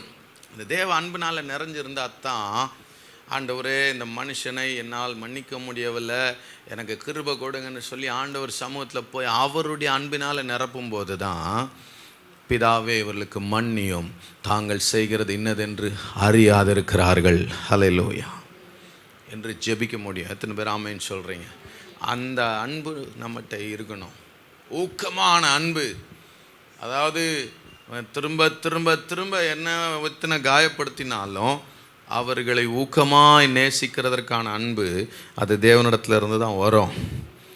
அந்த அன்பு திரளான பாவங்களை என்ன செய்யுமா? மூடும். அவங்க செஞ்சது எவ்வளோ திரள் தெரியுமா பாஸ்டர் நீங்கள் கேட்கலாம். அவங்க என்னை பற்றி பேசினது எவ்வளவு திரள் தெரியுமா? அவங்க எனக்கு எதிராக செஞ்ச எவ்வளவு திரளான காரியங்கள் இருக்குது தெரியுமா? அன்பு அந்த திரளான பாவங்களை என்ன செய்யும்? மூடும். That is important. அதில் ஒரு ஆமீன் சொல்லாமா? அதில் வளரணும். தயவாய் நீங்கள் வளருங்கள். சபைக்குள்ளே இருக்கிற ஒரு வளருங்கள். உங்களுக்குள்ள பிரச்சனைகள் உண்டாகுமானால் ஒருத்தரோட உட்காந்து சரி பண்ண முடியும்னா சரி பண்ணிடுங்க. அல்லாவிட்டால் அதை ஊழியக்காரனாகி என்னிடத்துல கொண்டு வாருங்கள். அதில் ஒரு தவறும் இல்லை. உங்களுக்கு ஒரு விடுதலை வேணும்னா you just come and talk to me. I have the issue with this brother, I have the issue with this sister, or I feel that brother or that sister having a issue with me, I need to settle them down. Pastor, can you please help me? That's why I am here, that's why I am here. அதுக்காகத்தான் நான் இங்கே இருக்கிறேன். Please do bring it to me. Or sometimes if needed, நல்லா புரிந்து கொள்ளுங்க, ரெண்டு பேருக்குள்ளே மனஸ்தாங்கங்கள் இருக்கிறதை நீங்கள் அறிவீர்களானால், உங்கள் காதுக்கு வருமானால், please listen to me. If you really care about the church, if you truly love the church, if you really want the church to grow in oneness so that the church would grow in quality and quantity, உண்மையாகவே சபையை நேசிக்கிறவர்களாக இருந்தால், உண்மையாகவே சபை வளர்ச்சி தரத்திலும் எண்ணிக்கையிலும் வளர வேண்டும் என்கிற உணர்வு உங்களுக்கு இருந்தால், சபையின் ஒருமனப்பாட்டை குறித்த பாரம் உங்களுக்கு இருந்தால், நீங்களும் சபையின் தலைவனாகிய இடத்துல சொல்வதற்கு தயக்கம் காட்டக்கூடாது. ஒரு ஆமேன் சொல்கிறீங்களா? கொரிந்திய சபை, it was declining in its spirit. சபை தொடர்ந்து பலவித பாவங்கள் உள்ளே பெருக பெருக சபை என்ன ஆரம்பிச்சிருச்சு அப்படின்னா ஒரு விதமான ஆவிக்குரிய பின்மாற்றத்துக்குள்ளே போக ஆரம்பித்தது. You know why Paul had to address them all? ஏன் தெரியுமா? குலேவேயாளின் வீட்டார் அவருக்கு ஒரு கடிதத்திலே நடக்கிற எல்லாவற்றையும் என்ன செய்தார்கள்? தெரியப்படுத்தினார்கள். இந்த உலகத்தில் சொல்கிற மாதிரி நான் ஏன் வேலை உண்டு எனக்கு உண்டு, நான் ஏன் அவங்கள போட்டு கொடுக்க போகிறேன் அப்படின்ற லாஜிக்லாம் பேசக்கூடாது. உலகத்தோட லாஜிக் பாருங்கள். குலேவேயாளின் வீட்டார் அவங்க, ஐயா சபையில் இப்படிலாம் நடக்குது, அதனால் நீங்கள் கொஞ்சம் தலையிட்டு இந்த காரியங்களுக்கெல்லாம் ஒரு ஆலோசனை கொடுங்கன்னு சொன்னதுனால தான் அந்த கொரிந்திய சபை அவர் கடிந்து கொள்ள வேண்டியதாக இருந்துச்சு. அந்த சபைக்கு செய்ய வேண்டிய ஆலோசனையை அவர் சொல்ல வேண்டியதாக இருந்துச்சு. அது இன்றைக்கும் எல்லா சபைகளுக்கும் ஆசீர்வாதமான நிருபமாக இருக்கிறாங்க.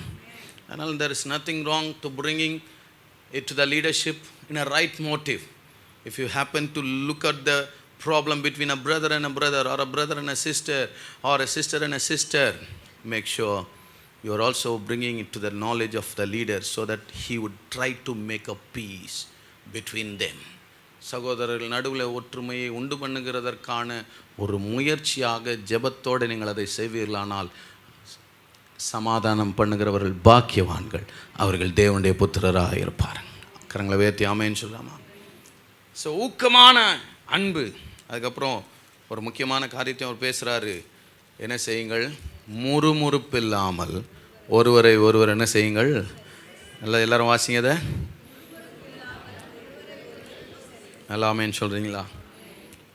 இந்த உபசரிக்கிறதுன்றது ஒரு நல்ல பண்பு.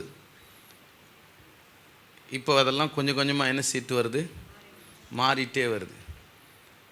சில வீட்டுக்கு போனால் நம்மளாக தான் தண்ணி கொடுக்குறீங்களா? சில வீட்டுக்கு போனால் குடிக்கிறீங்களா? தண்ணி கொடுக்கட்டுமா? ஏன் அந்த ஒரு சொம்பை வேறு வேஸ்ட் பண்ணுவானே, 30 ரூபா கொடுத்து ஒரு கேனை வாங்கினான், அந்த சொம்பு தண்ணிக்கு பார்த்தா அட்லீஸ்ட் 1 ரூபா இருக்கும். அது மாதிரி ஆயிடுச்சு நிலைமை. முந்திலாம் எந்த வீட்டுக்கு போனாலும் முதல்ல என்ன கொடுப்பாங்களாம்? மோர் கொடுப்பாங்க. இப்போ மோர் எங்கே கொடுக்கறது? தண்ணியே ஒரு குடிக்கிறீங்களா? நல்லா உபசரிக்கணும். ராமேன் சொல்லுங்களேன். ஐயாமார்கள் திடீர்னு யாரையாவது 2 பேரை கூப்பிட்டு வந்துட்டாங்கன்னா இந்த பாத்திரம் உருளும் பாருங்கள். அது இதில் நீ பாட்டி யாரையாவது கூப்பிட்டு வந்துடுற, நான் எங்கேயா போவேன். அவர்கள் தேவ தூதர்களையும் உபசரித்தார்களாம். கைவேற்றி ஆமேன்னு சொல்கிறீங்களா? தேவ தூதர்களையும் உபசரித்தார்கள். அந்நியர்களோ தெரிந்தவர்களோ தெரியாதவர்களோ வந்தால் கொஞ்சம் நல்லா என்ன செய்யுங்க, உபசரிங்க. கிறிஸ்துவனுடைய அன்பை அவர்களுக்கு காண்பியுங்கள். ஹல்லேலூயா. இந்த ஜொமேட்டோ ஸ்விக்கியிலேருந்து வர ஆளெல்லாம் அந்த வெயிலில் வந்தாங்கன்னா அவங்களுக்கு கொஞ்சம் என்ன கொடுங்க, தண்ணி குடிக்கிறீங்களா அப்படின்னு கேட்டு கொடுங்க, ஒன்றும் குறைஞ்சிடாது. வீட்டில் யாராவது வேலை செய்ய வந்தாங்கன்னா, இந்த சர்வன்ட்ஸ் எல்லாம் வந்தாங்கன்னா தயவுசெய்து ஒரு காஃபி ஏதாவது என்ன செய்யுங்க, போட்டு கொடுங்க. இதெல்லாம் நம்ம செய்தால் தான் கிறிஸ்துவனுடைய அன்பை காண்பிக்க முடியும். ஒருவரை ஒருவர் முறுமுறுப்பு இல்லாமல் என்ன செய்யுங்கள், உபசரியுங்க. முறுமுறுக்காதீங்க, சந்தோஷமாக அதை செய்யுங்க. சிலருக்கு அந்த கிஃப்ட் இருக்கும், சிலருக்கு சந்தோஷமாக அதை செய்வாங்க, சிலரால் என்ன செய்ய முடியாது. அது ஒரு முக்கியமான குணாதிசயம். கரங்களை உயர்த்தி ஆமேன்னு சொல்கிறீங்களா? அதில் இந்த விருந்து உம்பல்ன்றது ஆண்டவர் தமிழர்களுக்கு நல்ல கிருபையாக கொடுத்துருக்கிறார். அல்லேலூயா சொல்லுங்கள். நல்ல தமிழர்கள் நாம் எல்லாரும் அதை நல்லா செய்து தேவனுடைய நாமத்தை என்ன செய்வோம், மகிமைப்படுத்துவோம். அவனவன் பெற்ற வரத்தின்படியே நீங்கள் தேவனுடைய பற்பல கிருபையுள்ள ஈவுகளை பகிர்ந்து கொடுக்கும் நல்ல உக்கிரானக்காரர் போல ஒருவருக்கொருவர் என்ன செய்யுங்கள், உதவி செய்யுங்கள். இங்கே பாருங்க, வரங்களை குறித்து சில தெளிவுகள் நமக்கு வேணும். ஆண்டவர் சிலருக்கு வரங்களை கொடுக்கிறாரு. அந்த வரங்களுக்கு அவர்கள் சொந்தக்காரர் அல்ல, மாறாக இந்த வார்த்தையை பயன்படுத்துகிறாரு. அவர்கள் யாரு சொல்லுங்க, பைபிள் என்ன போட்டிருக்கு, என்னக்காரர்?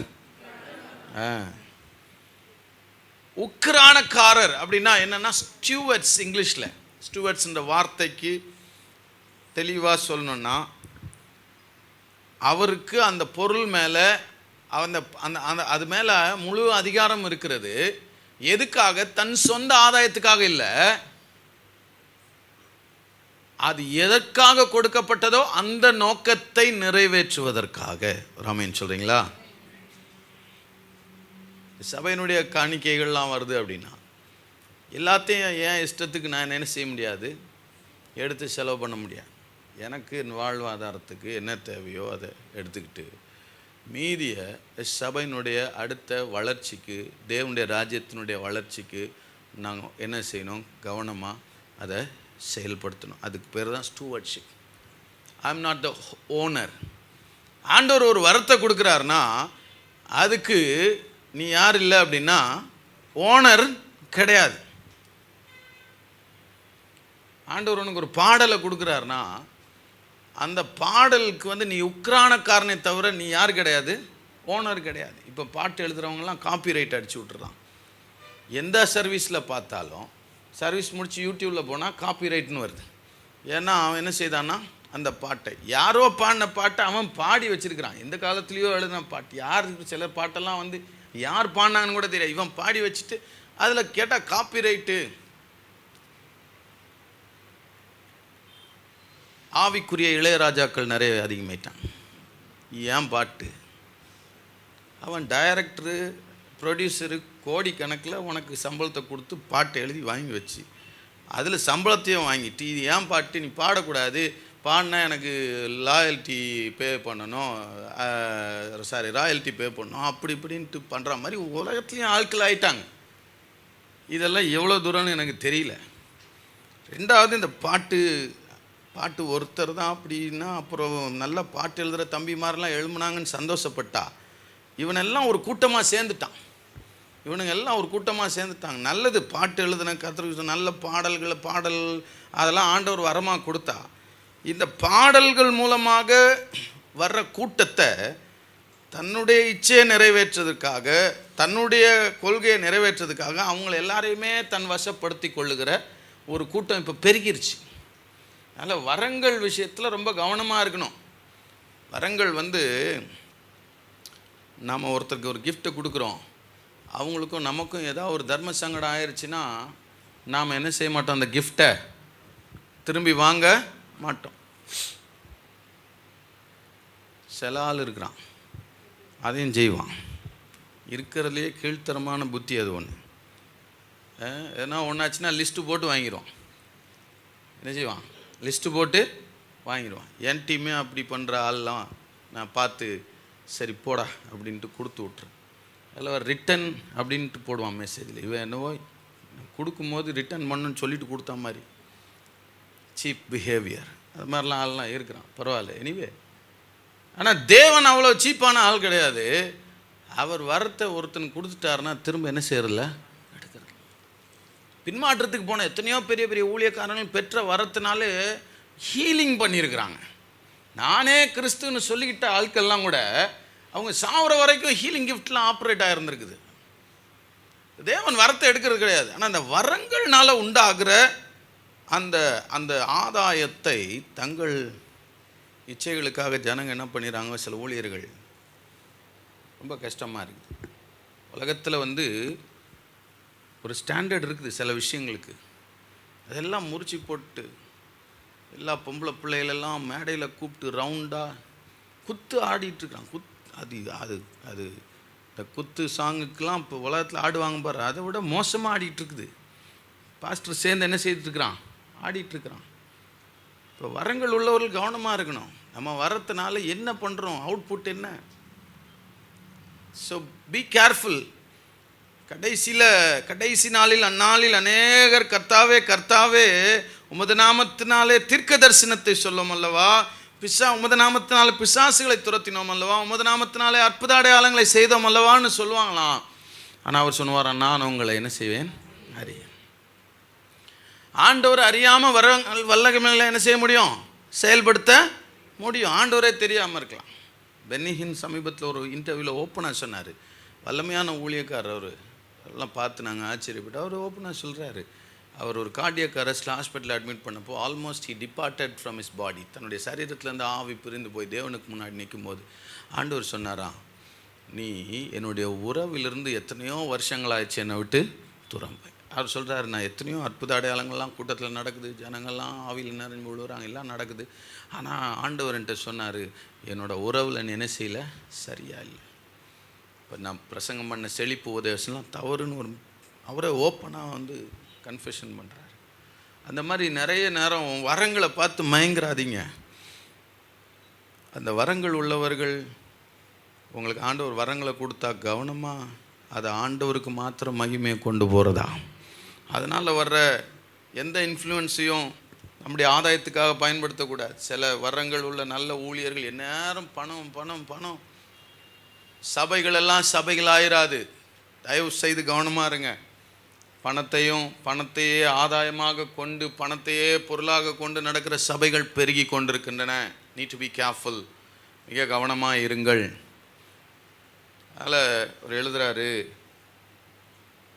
ஒருவன் போதித்தால் தேவனுடைய வாக்கியங்களின்படி போதிக்க கடவன். ஒருவன் உதவி செய்தால் தேவன் தந்த எல்லாவற்றிலேயும் தேவன் தந்தருளும் பலத்தின்படி செய்ய கடவன். எல்லாவற்றிலேயும் இயேசு கிறிஸ்து மூலமாய் தேவன் மகிமைப்படும்படியே செய்வீர்களாக. அவருக்கே மகிமையும் வல்லமையும் சதா காலங்களும். வரத்தினால ஆண்டவர் மகிமைப்படுகிறாரா? ஒருவன் போதித்தால் தேவனுடைய வாக்கியங்களின்படி போதிக்க கடவன். ஒருத்தன் பிரசங்கம் பண்ணுறான்.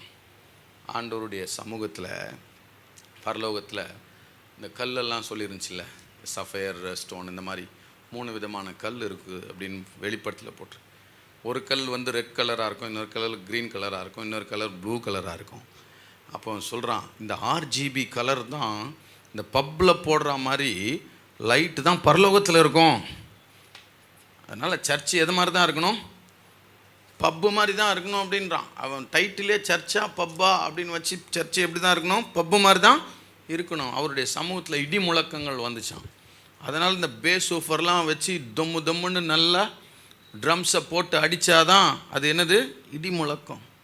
அங்கே மேகங்கள் இருந்துச்சான், அதனால் புகை விடுறாங்களாம். ஆட்டோமேட்டிக்காக புகை எல்லாம் விடுறாங்க பாருங்கள். ஆமாம், இந்த வீடியோக்காக கொஞ்சம் நல்லா தெரியணுன்றதுக்காக தான் மட்டாக போட்டு வச்சுருக்குறோம். போட்டு அப்படியே அப்படி பப்பில் வர்ற மாதிரி இங்கே இதெல்லாம்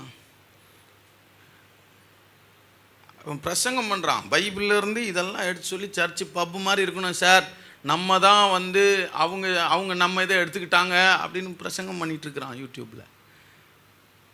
ஒருவன் போதித்தால் தேவனுடைய வாக்கியங்களின்படி போதிக்க கடவன். ஒன்றுமே இல்லாமல்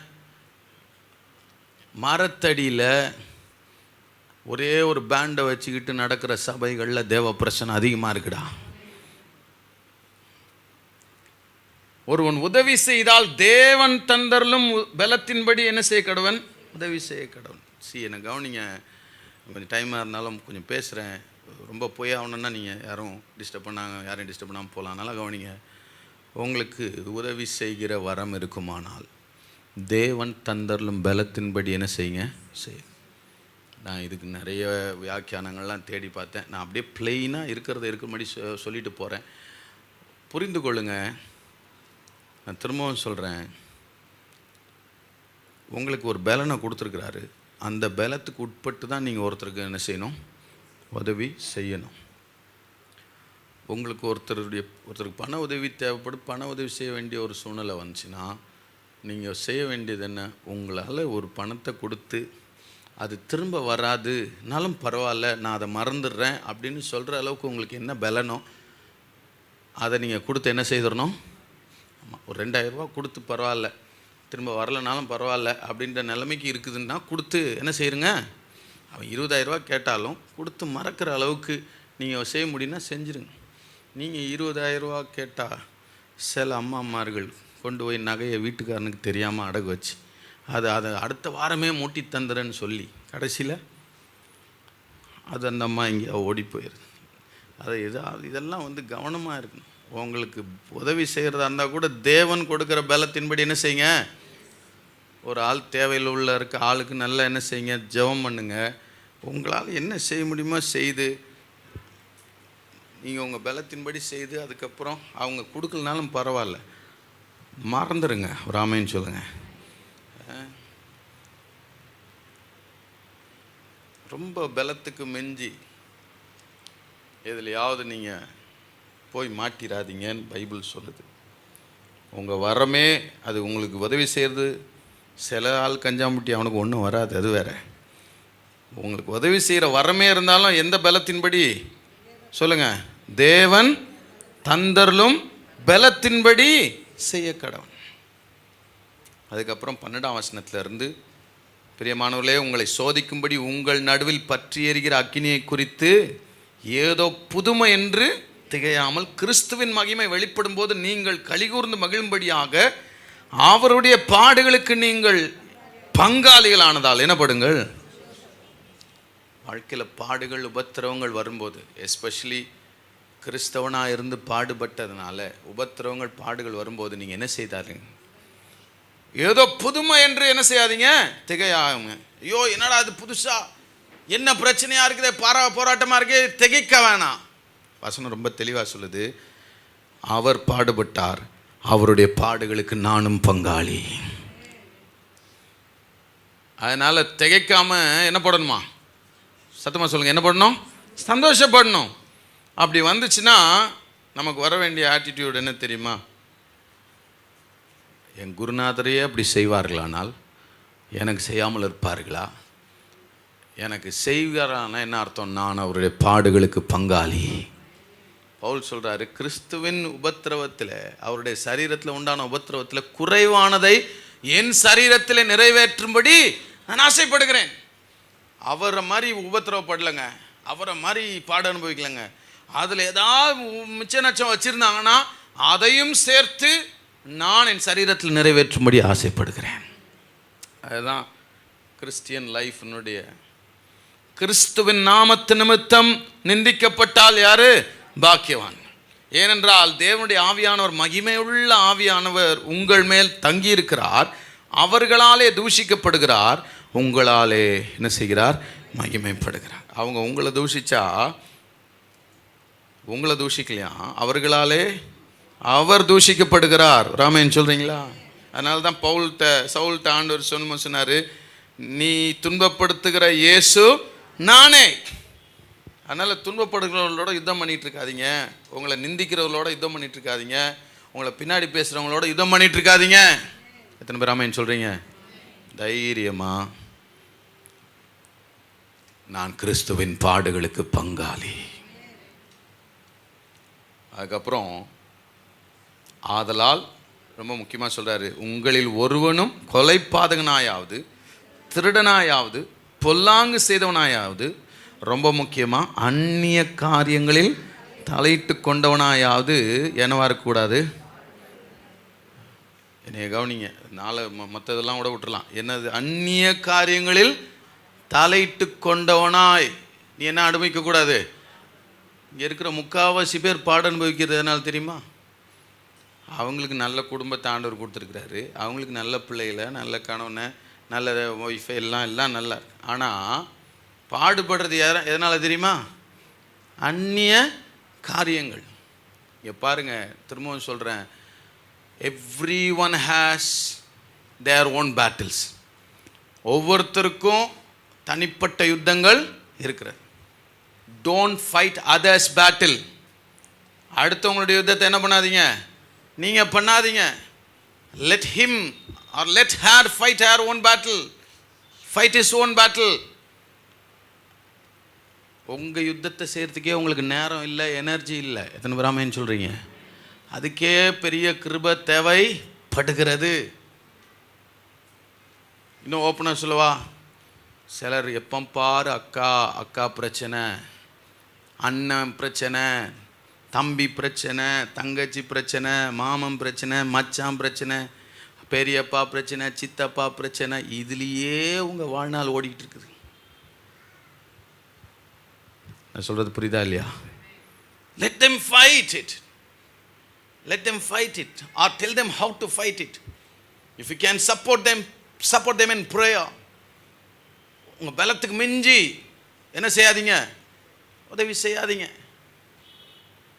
அவர்கள் யுத்தத்தை செய்யட்டும், நீங்கள் உங்கள் யுத்தத்தை செய்யுங்கள். கிபியோனியரோடு கூட அவர்கள் உடன்படிக்கை செய்து கொண்டபடியினாலே கிபியோனியருக்காக அவர்கள் தேவையில்லாத யுத்தங்களை செய்ய வேண்டியதாக இருந்துச்சு. யோசுவா அவனுடைய டீமும் அவர்களுக்கு யுத்தங்களே பெருசாக இருந்துச்சு. அவனை கிபியோனியர் கூப்பிட்டுருவோம். Don't fight others battle. அந்நிய காரியங்களில் தலையிட்டு கொண்டு என்னவா இருக்கக்கூடாது. ஆமாம், உங்கள் வேலையை பார்த்துட்டு போயிட்டே இருங்க. உங்களுக்கு ஒரு அநியாயம் நடந்துச்சுன்னா, அவர் பாடுபடும் போது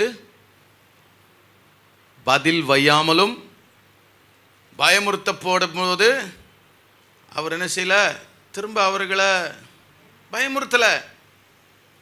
He suffered, he endured. அமைதியாக கடந்து போயிட்டார். அப்படியே போயிருங்க. அடுத்தவங்களுக்கு ஏதாவது ஒன்று நடக்குதா, ஆண்டவர் சமூகத்தில் போய் ஜெபம் பண்ணுங்க. டோன்ட் கால் தெம், வாங்க ஃபைட் பண்ணலாம். நோ. அந்நிய காரியங்களில் தலையிட்டு என்ன செய்யக்கூடாது. சத்தமாக சொல்லுங்கள். நீதிமொழிகளில் அந்நிய காரியங்களில் தலையிடுகிறவன் என்ன செய்கிறானா, நாயின் காதை பிடித்து திருகுகிறவனுக்கு ஒப்பாயிருக்கிறான். உங்களுக்கு இந்த வசனம்லாம் தெரியல பாருங்கள். அதனால தான் எங்கேயா போய் தலையிட்டுக்கிட்டு அப்புறம் பாதி பேர் வந்து நின்று அழகிறதே அவங்க பிரச்சனைக்காக கிடையாது. அதனால் சிலர்லாம் இங்கே சத்தம் போட்டிருக்கிறோம், உனக்கு நல்ல கணவனை கர்த்தர் கொடுத்துருக்கிறாரு, நல்ல பிள்ளைகளை கர்த்தர், உனக்கு அழகான குடும்பத்தை கொடுத்துருக்கிறாரு, அதை விட்டுட்டு அங்கே போய் அதுக்கும் இதுக்கும் நின்று அந்த பிரச்சனை இந்த பிரச்சனை உட்காந்து அழுதுகிட்டு இருக்கிறியே, உனக்கு வெக்கமா இல்லையான்னு கேட்டிருக்கிறேன். அப்படின்னு சொல்கிறீங்களா? சும்மா போகிற நாயை பிடிச்சி காதை திருகுனா என்ன பண்ணும்? அந்த மாதிரி அந்நிய காரியங்களில் என்ன செய்யாதீங்க, தலையிட்டு அதனால் பாடுபடாதீங்க.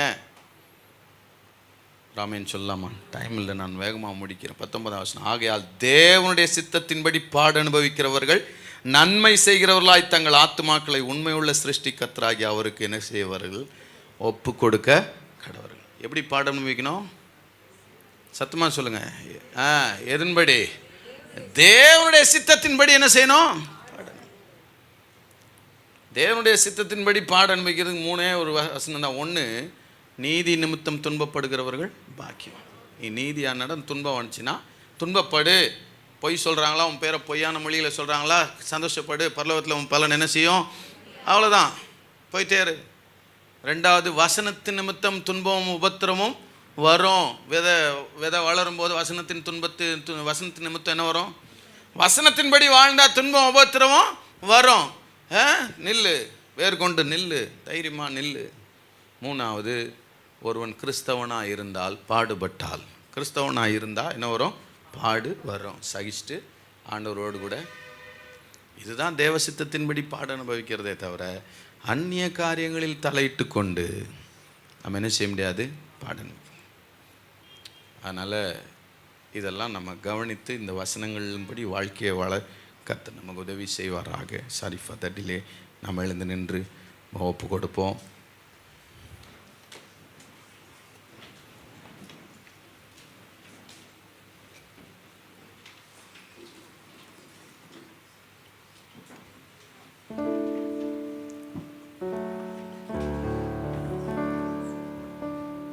அப்பா, என்னை முழுவதும் அர்ப்பணித்தேன் ஐயா, என் ஆவி ஆத்மா சரீரம் உமக்கு சொந்தமையா. அப்பா, என்னை முழுவதும் அர்ப்பணித்தேன் ஐயா, ஆவி ஆத்மா சரீரம் உமக்கு சொந்தமையா. அர்ப்பணித்தே, நான் அர்ப்பணித்தே, நான் அர்ப்பணித்தே, ஆவி ஆத்மா சரீரம் அர்ப்பணித்தே, ஆவி ஆத்மா சரீரம் அர்ப்பணித்தே. கை உயர்த்தி ஆண்டவரே, இந்த நல்ல நிருபத்துக்காக உமக்கு நன்றி செலுத்துகிறோம். ஹல்லேலூயா. எத்தனை பேர் இந்த சத்தியங்கள் பிரயோஜனமாக இருக்குன்னு உணர்றீங்க? ஹல்லேலூயா. நல்ல ஸ்தோத்திரம் பண்ணி, பாடுகள் எங்களை பாவத்திலிருந்து தூரப்படுத்துகிறதற்காக ஸ்தோத்திரம். அதனால் பாடுகள் சில நேரம் எங்களுக்கு அவசியமாக இருக்கிறது. ஹல்லேலூயா. புறஜாதிகள் ஆண்டவரே எங்களை ஏன் தூஷிக்கிறார்கள் என்கிற காரணத்தை நாங்கள் ஆண்டவரே இதில் கண்டு கொண்டோம். அதற்காக ஸ்தோத்திரம் ஐயா. அவர்களோடு கூட அந்த உலையிலே நாங்கள் விழாதிருக்கிறதுனால அவர்கள் எங்களை தூஷிக்கிறார்கள். அதை நாங்கள் நிந்தையை பாக்கியம் என்று நினைக்க கர்த்தர் உதவி செய்வீராக. அவர் வரும்போது அவர்கள் கணக்கொப்புவிப்பார்கள். ஆகவே கணக்கொப்புக்கிறவர், நியாயம் தீர்க்கிறவர் வாசற்படியில் நிற்கிறார் என்று நாங்கள் ஆண்டவரை அவைகளை உம்முடைய கணக்கொப்புவித்தலுக்கு விட்டு நாங்கள் கடந்து செல்ல கர்த்தர் உதவி செய்வீராக. கைகளை உயர்த்தி ஜெபம் பண்ணுவதற்கு ஜாக்கிரதை உள்ளவர்களாய் உம்முடைய வருகைக்கு ஆயத்தமாக கர்த்தர் எங்களை உதவி செய்யும். ஹல்லேலூயா. அன்பிலே ஊக்கமான அன்புடையவர்களாய் இருக்க கர்த்தர் எங்களோடு கூட இடைப்படுவீராக. நல்ல வரங்கள் எங்களுக்கு உண்டாயிருக்குமானால் அதை உம்முடைய நாமத்தின் மகிமைக்காக மாத்திரம் பயன்படுத்துகிறவர்களாக இருக்க உதவி செய்வீராக ஆண்டவரே. ஹல்லேலூயா. ஒருவன் கிறிஸ்தவனாய் இருந்தால், அவன் பாடுபட்டால், ஹல்லேலூயா, அவருடைய பாடுகளுக்கு பங்காளிகள் என்கிற சந்தோஷம் எங்களுக்குள்ள இருக்க வேண்டும் என்கிற அந்த வார்த்தைக்காக ஸ்தோத்திரம். நியாய தீர்ப்பை குறித்து கவனமாக இருக்கணும். நாங்கள் தேவனுடைய வீட்டில் இருந்தது துவங்குகிறது. தேவ சித்தத்தின்படி பாட அனுபவிக்க வேண்டுமே தவிர அந்நிய காரியங்களில் நாங்கள் தலையிட்டு கொண்டு பாட அனுபவிக்கிறவர்களாக இருக்கக்கூடாது. இந்த ஆலோசனைகளை எங்கள் வாழ்க்கையில் காத்துக்கொள்ள கர்த்தர் உதவி செய்வீராக. ஆசீர்வதியும் இயேசுவின் நாமத்தில் பிதாவே. சேர்ந்து சொல்லுவோம், என் ஆத்துமாவே கர்த்தரை ஸ்தோத்திரி, என் முழு உள்ளமே அவருடைய பரிசுத்த நாமத்தை ஸ்தோத்திரி. என் ஆத்துமாவே கர்த்தரை ஸ்தோத்திரி, அவர் செய்த சகல உபகாரங்களையும் மறவாதே. ஹல்லேலூயா, ஹல்லேலூயா, ஹல்லேலூயா, ஹல்லேலூயா, ஹல்லேலூயா, ஹல்லேலூயா, ஹல்லேலூயா,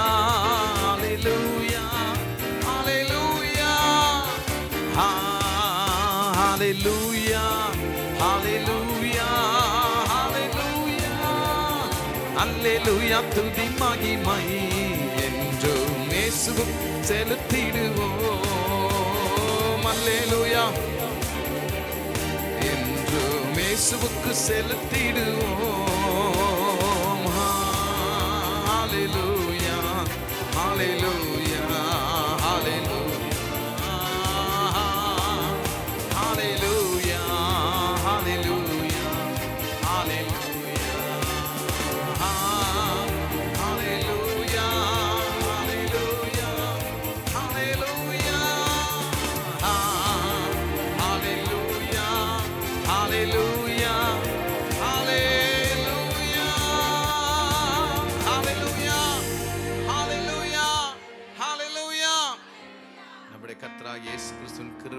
பிதாவாகிய தேவனுடைய அன்பு, பரிசுத்த ஆவியானவருடைய அந்யோன்யம், ஐக்கியம், பாதுகாப்பு, பராமரிப்பு, வழிநடத்துதல் இன்றைக்கும் என்றென்றைக்கும் நம் அனைவரோடும் இருப்பதாக.